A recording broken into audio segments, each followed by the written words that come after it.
All right, so as Ken mentioned, this is a completely new lecture and workshop, so first time given to anybody. So hopefully it goes well. What are we going to cover? Well, the objectives of this lecture are to learn about the details of how bridge hydraulics works inside of a 2D flow area, and to learn how to enter all the necessary data to model a bridge in a 2D flow area.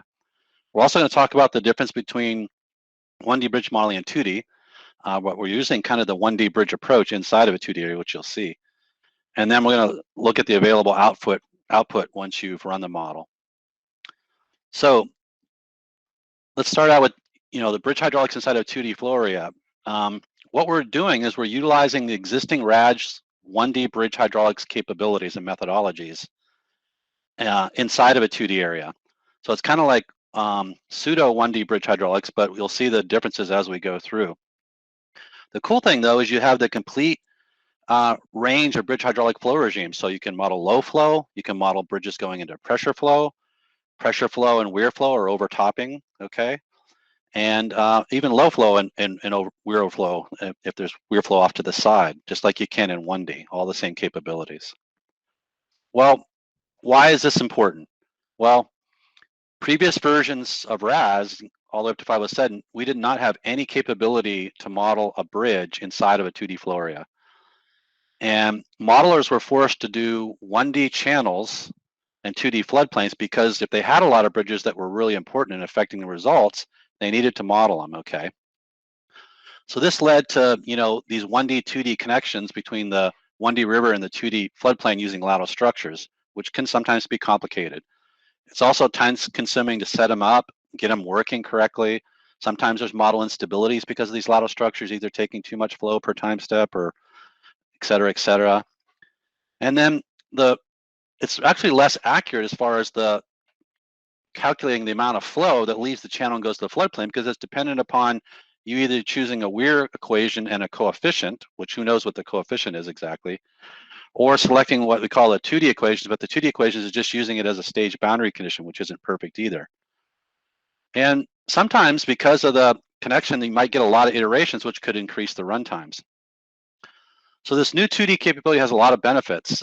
First of all, you don't need to do combined 1D and 2D modeling. You just do 2D channel, 2D floodplain as one single 2D area, which is great. And that'll allow you to have more detailed models if you choose to do that.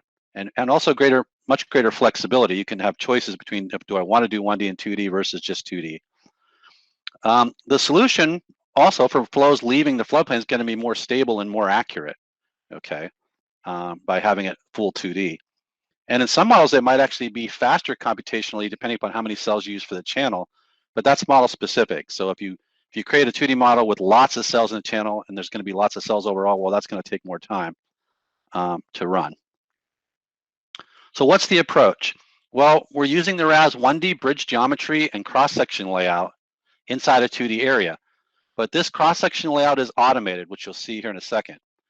And then what happens, it gets pre-processed into a family of headwater versus tailwater versus flow curves, just like it did in 1D.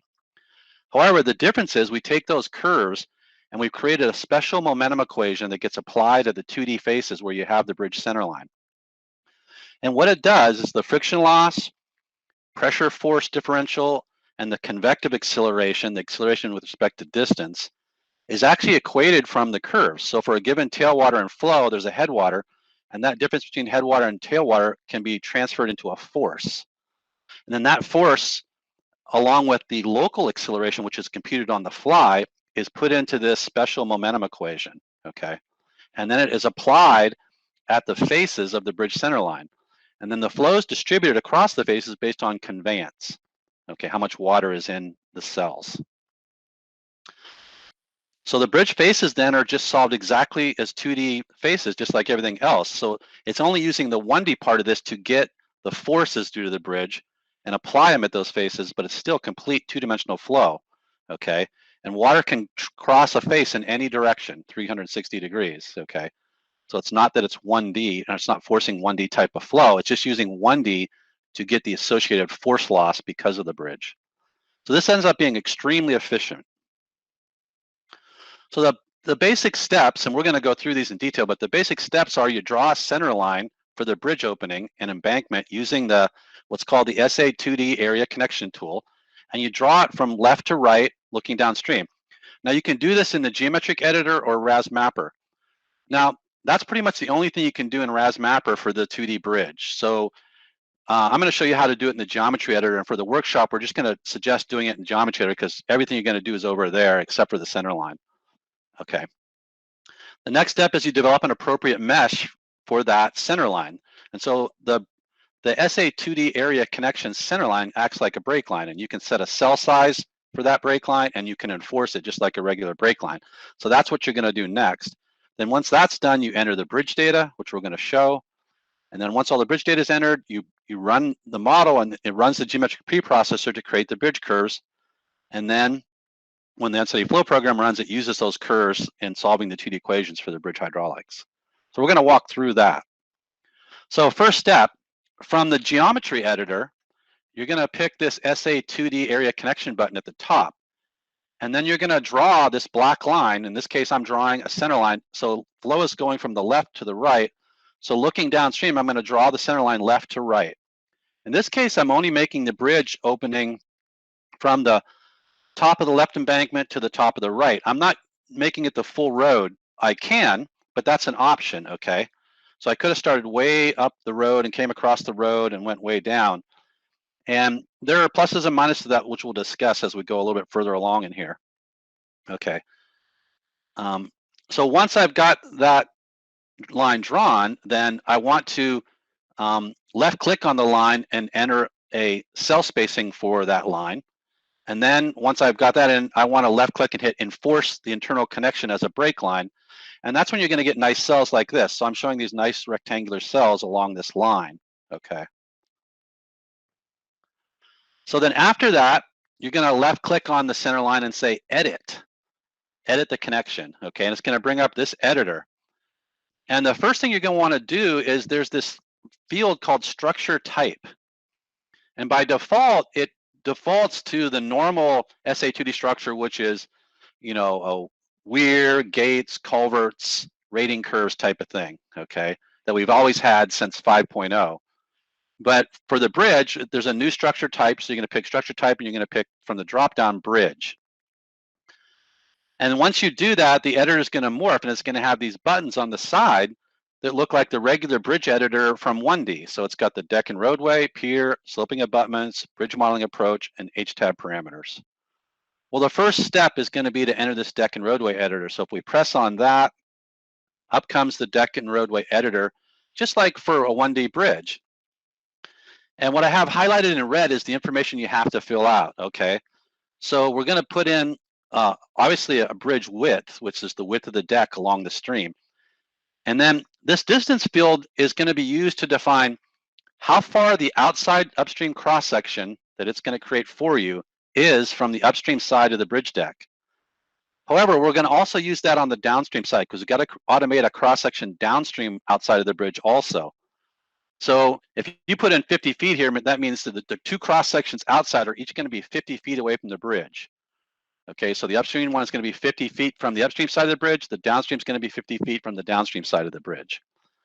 And again, you need a weir coefficient for overtopping if you choose to model overflow as weir flow. And then you're going to put in your station, high chord, and low chord for the upstream side and downstream side, just like you do for a normal 1D bridge. Okay.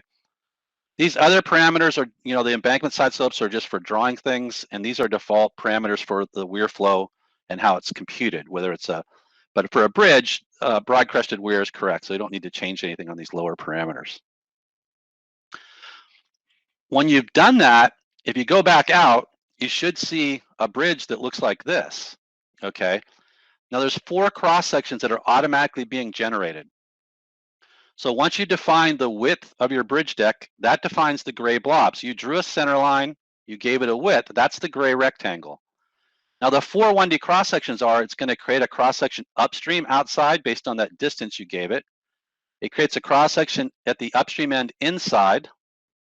It creates a cross section at the downstream inside. And then it creates a cross section outside based on that distance you gave it also. So there's 4 cross sections. These cross sections are going to grab the terrain data from your terrain model.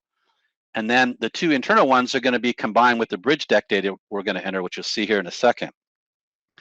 And then those four cross sections are actually used then to calculate the hydraulics during the pre-processing to calculate the family of curves. Okay, so in addition to the deck and roadway, you may have some piers. So it's just like in 1D, you can bring up the pier editor, and for each pier, you have to give it a centerline station upstream and downstream. You give it a pier width and an elevation starting below the ground for the upstream and downstream side, and then you give it another width and elevation inside the low chord elevation, if it's just a straight, in this case, 4-foot wide pier. But the pier editor works as the same as it does in 1D bridges. Okay, so let's say I had entered a deck and roadway here, and I gave it a nice thick deck, and I put in 3 piers. This is what I should see. Okay, now there's a drop down here that says plot, and you can plot the upstream outside cross section, the upstream inside like shown here, the downstream inside and the downstream outside. You can also plot the center line, and the center line is going to be an interpolation of the 2 inside cross sections, because the center line is where there's actually 2D faces, and that's where any geometry is going to get applied, is at the faces. So once you've entered this bridge deck and information, if there's any overriding of the geometry needed at the center line, it's going to do that based on the plot you're going to see for the center line. Okay. Now, one other thing to take note, there's this button that says cut from profile. The first time you lay this stuff out, it automatically cuts all those cross sections and interpolates that center line. But let's say you go out and you decide to extend the bridge deck or move it or change the width. You're going to have to come back in and check out those cross sections, and you're going to probably have to say recut from the terrain, because it'll show the terrain in light gray and then it'll show what it's going to use in black. And if they're not the same, that just means for that cross section, just hit cut profile from terrain to recut it. Okay, so you'll have to do that by hand if you make changes to the layout or width of the bridge deck. Under this options menu at the top, one of the things you have to do is pick external and internal bridge cross sections, and it's going to bring up this editor. And this editor is then going to show you the station elevation data it cut from the terrain. But the other thing you have to do here is you have to enter the n values. So if you're only going to have one n value, you put an n value on the first row, but you can change the n values by putting a new n value in any row. The other thing you can do optionally here is you can change the left and right bank station. By default, it's going to make the left bank station the first point, the right bank station the last point of the cross section. If you don't like that, if that's not right, then you can change what's the main channel bank stations for those 4 cross sections that are automatically generated. But you have to enter the Manning's n values for all 4 cross sections. So you have to do that by hand. It's not picking up any n values for the bridge from your land cover data. And if you don't do this, when you go to run it, it'll say, hey, you haven't entered the n values for your bridge cross sections, and it won't run. And these are the traditional options we have in 1D. You can define ineffective floor areas if you need to. Now this bridge doesn't need any, but if I was modeling the left and right embankment as part of the bridge deck and roadway, then I might need some ineffective floor areas for those outside cross sections. You can also control, if you're doing momentum equation, whether it turns on the friction or weight component, some class B flow options, and you can change the pressure flow criteria. By default, it uses the upstream energy grade line to decide when it goes in pressure flow. If you have some high velocity streams, that might send it to pressure flow a little bit early, so you might want to switch that to water service. These are all the same options you had in 1D for controlling what happens with the bridge hydraulics, so nothing new there, but they're available for even in 2D. Okay, so once the bridge data is entered, deck, any abutments, piers, etc., the next step is the bridge modeling approach. And this is the same as in 1D. There is one difference. We got rid of the WizPro method because it actually requires 6 cross sections, not 4. And we didn't want to add the 2 additional cross sections for just WizPro method. So for low flow, you only have the energy method, momentum, and Yarnell you can pick from. You can turn all of them on, but say select the highest for the right answer, whatever you want. And for high flow, we still have energy-based method and pressure and weir flow. Okay, so it's really exactly the same as in 1D bridge modeling. And then there's also the H-tab parameter where you control the curves. So here's where you can tell it how many points in the free flow curve, how many submerged curves you want, how many points in the submerged curves. And then you have to enter this maximum headwater elevation because it knows how high should I build these curves? Where do I stop? Okay. So that's generally some elevation above the bridge, high enough that the curves are complete, but not so high that you don't have very many points in each curve down where you really have water. And then this maximum tailwater is optional. I generally don't ever enter that. And maximum flow is optional. It says recommended, but you can look at the curves. If the curves are going out to a huge flow rate, then you can come back and say, no, I'm never going to get to that flow rate. I'm going to enter some reasonable maximum. And the purpose of doing that is limiting the curves to a maximum elevation and flow rate ensures that you have lots of points where you really have water surface and flow through the bridge. And that's the purpose of these bottom controls. So when the bridge is entered, it should look like this in plan view in the geometric editor. If you bring it up, it should look like this. Once you run the preprocessor, you're going to get a set of curves to this bridge, just like you do in 1D. So here we've got our bridge curves we got low flow. You can see where it's jumping into pressure flow for different tailwaters and flow rates, okay? And then above that, we have, probably pressure flow and weir flow in this case. So this is what's going to be used to equate the forces that are occurring at this bridge. And from those forces, depending upon which cells have flow, that force is going to be distributed based on conveyance. The cells that have more flow are going to receive more of the force difference. The cells that have less flow are going to receive less of the force difference, but it'll be distributed across these cells. In this case, I have 6 cells to distribute the force. I think it's common people are going to say, well, how does this compare to 1D modeling? So I decided to take a data set and model a bridge. This is a real bridge, a real data set. Here's the bridge, okay? And I modeled it in 2D, but I also modeled it in 1D. So it's the exact same terrain, exact same end values, same exact bridge, okay? But here I laid out 1D cross sections, and then back here I laid out a 2D mesh. But the bridge data and end values and everything else is the same, and I'm gonna run the same event. So what I got over here is I drew a user-defined profile line down the center of the channel, and I ran both 1D and 2D, and so now I'm plotting both results. So the 1D is the dark blue, and the 2D is the light blue answers. So notice, even at low flow, I don't have the same answer. And that's going to be true. If you have a 1D model and you switch to 2D, you're not going to get the same exact answers, even if you use the same end values. And people often ask why, and the reason is that in 1D, first of all, we assume a constant water surface entirely across the cross-section. In 2D, we don't, okay? Second of all, in 1D, between cross-sections, we assume a linear transition of the forces. So it's an average friction loss and so forth. But in 2D, we have all these cells, and the cells in all these spaces that see much more of the terrain than the 1D cross-sections do because there's way more of them. So there's much more contractions and expansions that are felt in the 2D model. And the general tendency of that, of seeing all those additional contractions and expansions between cross-sections, is it's going to slow down the water, and you typically end up with 2D typically has higher answers than 1D. We're going to go ahead and leave it this way, but generally if I were calibrating this, I would need to lower the end values for 2D if I wanted the same answer as what I was getting for 1D, if that was like an observed answer. So let's animate this and see what happens. So we're bringing up the flow rate, and I got the same forced tailwater condition on the lower right. Okay, I'm using normal depth, the same slope. So that should be close to the same. There could be a little difference because the flow rate might be slightly different by the time it gets there. But here we go. The answers are getting closer together as I get deeper water. Okay, and I'm about to hit the low chord of the bridge deck with both 2D and 1D. Now 2D looks a little bit higher, so it's going to go into pressure flow sooner, and it did, and there they both went. Now they're both into pressure flow. And now the flow is getting even higher, and I'm going to run a high enough flow that they both get overtopped.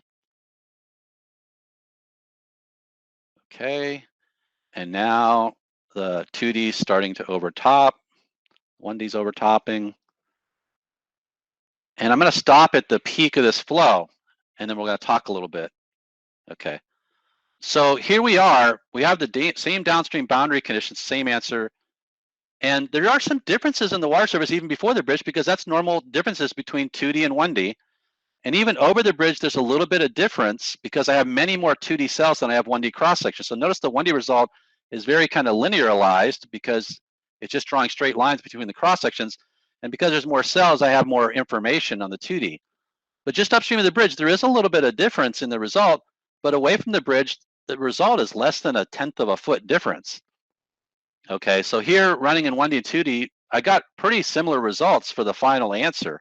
That's not always going to be the case, but because we're using the same bridge hydraulics and same curves, they should be similar in answers. With the only differences being the base differences between 2D and 1D in general. Okay, let's look at velocity. So here's a plan view of Bald Eagle Creek, and there's two bridges. I've got this bridge here and here. This one's dramatically skewed, okay? But because it's 2D, the water goes at any angle right through the bridge. So I'm still putting in my bridge and my information, and I'm computing the curves for all these cells crossing the bridge, but it's still solving the 2D equation. So it's just using the bridge for the force loss across that center line. I'm still getting that recirculation zone, you know, to the right, okay? And then down here, I've got water contracting and going through the opening and then re-expanding. So it's still a completely two-dimensional flow, even at all these faces, but just the forces are being calculated from those curves, except for the local acceleration, which isn't built into the curves. And local acceleration is the change in velocity with respect to time.